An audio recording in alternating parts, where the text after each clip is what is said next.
이런 것들을 왜 말씀드렸냐 그러면 신뢰라는 것은 사람과 사람 사이에 일어나는 거죠. 사람이, 우리 직원이 이제 왜 중요한 경쟁 요소가 됐는지를 잠깐 좀 말씀드리겠습니다. 자본주의 1.0, 2.0, 3.0 이런 이야기 이제 많이 들으셨을 겁니다.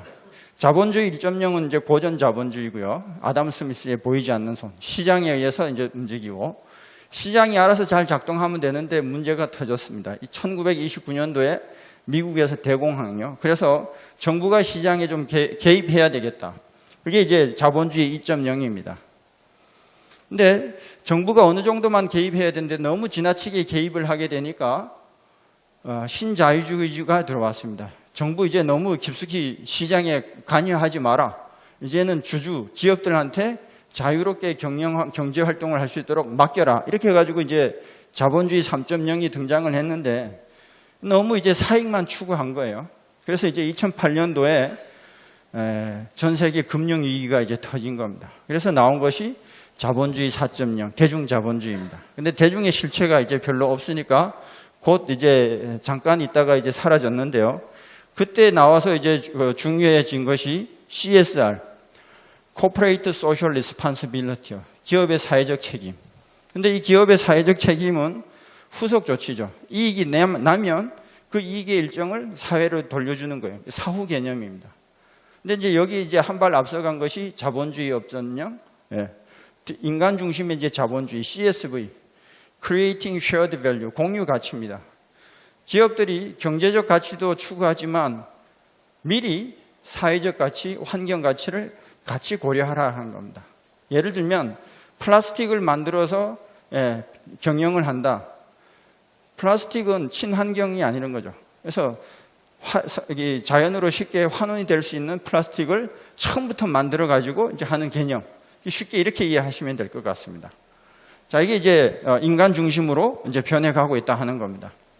그러니까 우리나라도 전체적인 트렌드를 보게 되면 성과만 내면 모든 것이 다 이제 용서가 되고 기업도 돈을 잘 보면 다 용서가 되었는데 그러다 보니까 이제 돌아볼 부분들이 이제 많아졌습니다. 그래서 지금 우리나라는 그 수정 단계에 이제 접어든 것 같고요.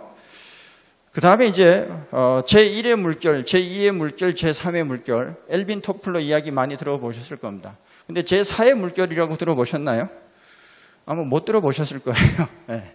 오늘 처음 들을 단어인 겁니다. 제1의 물결, 농업사회였고요. 경쟁 요소는 영토였습니다. 제2의 물결, 산업사회, 증기기관 등장 이후에요. 자본이 경쟁 요소였습니다. 80년대 초반 퍼스널 컴퓨터가 등장하면서 이제 정보사회로 전환이 되었고 경쟁 요소는 지식과 정보였습니다. 근데 요즘은 그 지식과 정보를 누가 가지고 있습니까? 사람요. 사람이 계속 이동을 하는 거죠. 평생 직장이라고 생각하지 않는데요.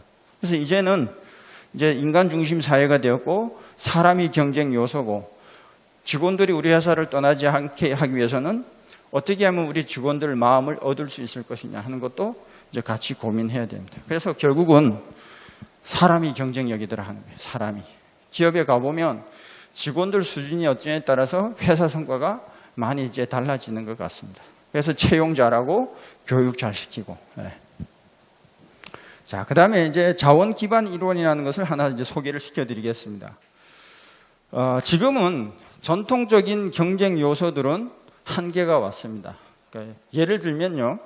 전에는 기업마다 보유하고 있는 설비가 달랐습니다. 근데 지금은 어떻습니까? 대동소이합니다. 원부자재 거의 비슷한 데서 다 사가지고 옵니다. 그래서 기존의 경쟁 우위들을 가지고 차별화하는 데는 한계가 왔고요. 또 우리 기업을 둘러싼 경영 환경 불확실하고 예측 못합니다. 몇 년 전만 하더라도 3년 뒤, 5년 뒤 예측 가능했지만 지금은 이제 몇 개월 뒤도 예측하기 어려워졌습니다. 그리고 지금은 창의 사회가 도래했습니다. 특히 우리나라 60년대, 70년대 필리핀보다도 못 살고 북한보다도 못 살 때는 일본을 벤치마킹하고 독일, 미국, 이렇게 영국 벤치마킹 하면 되는데 지금 우리나라 경제 규모는요, 수출 수입 규모는 2011년부터 줄곧 세계 8위입니다. 수입 수출 규모는요, 선진국입니다. 어디 가서 배우거나 할 그게 없습니다.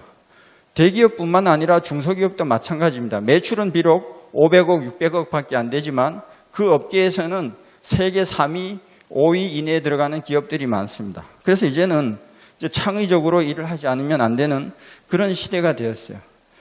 자, 그런데 기존의 이제 경쟁 요소들은 다 대동소이한데 그러면 차별화할 수 있는 게 뭐냐 하는 거예요. 기업의 어떤 그 성과, 경쟁력을 차별화할 수 있는 요소는 가치가 있고 희소하고 모방이 불가능하고 경쟁사에서 대체될 수 없는 경쟁 요소. 그게 뭐냐 하는 거예요. 그건 결국은 사람밖에 없더라 하는 겁니다. 사람밖에. 인적 자산력. 그래서 GE의 잭 웰치도 People first, then strategy. 전략 아무리 잘 구상해도 그걸 추진해낼 사람이 없으면 이제 안 된다는 거죠. 그래서 모든 이제 그 유명한 경영자들은 사람의 중요성을 다 강조하고 있습니다. 우리 중소기업도 이제 역시 마찬가지입니다. 그래서 이제는 직원들이 매우 소중한 이제 자산이 되어가는 이제 개념이다 하는 거예요.